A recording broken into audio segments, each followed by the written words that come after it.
ওনাকে একটু পানি দাও তো।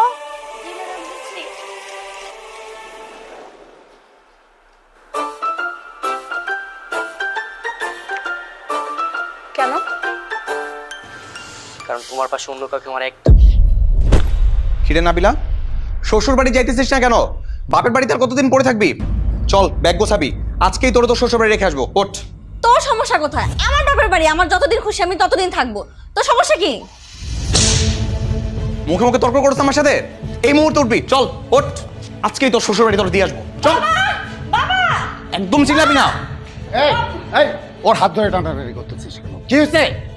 বাবা দেখো, আমি বলছি আমি ওই বাড়িতে যাবো না। ও আমাকে জোর করতেছে ওই বাড়িতে যাওয়ার জন্য। ঠিক আছে, ও যাবে না। তোর সমস্যা কোথায়? জেদ করছিস কেন? বাবা প্লিজ, তুমি আমাদের মাঝখানে আসবে না। তোমার আশকারা পেয়ে ও মাথায় উঠছে, বাবার বাড়িতে এসে বসে আছে শ্বশুর বাড়ি রেখে।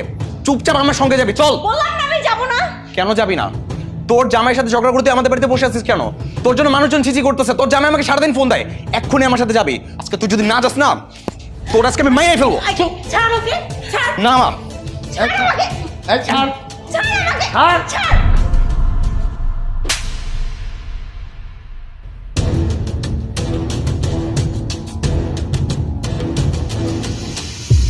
ও এটা কি করলো? আমার গায়ে হাত তুললো।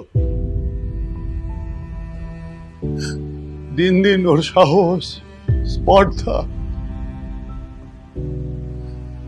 সব লিমিট ক্রস করে যাচ্ছে। ও তো ইচ্ছে করে মারেনি, হঠাৎ করে লেগে গেছে। বাবা আমি সরি, আমি ইচ্ছা করে তোমার গায়ে হাত তুলি নাই, ভুলবশত হাতটা উঠে গেছে। ভুল করে গায়ে হাত লাগে কিভাবে? তুই মাসে 30 দিন বাসার সবার সাথে খারাপ আচরণ করিস, তোর মার সাথে উচ্চস্বরে কথা বলিস, বোনটার গায়ে হাত তুলিস। তোর ভেতরে কোনো মনুষ্যত্ব নাই, তুই একটা পশু হয়ে গেছিস। মা তুমি একটু বাবাকে বুঝায় বলো। তোমরা তো জানো ছোটবেলা থেকে আমার সমস্যা, হুটহাট রাগ হয়ে যায়। বুঝায় বলো না বাবাকে।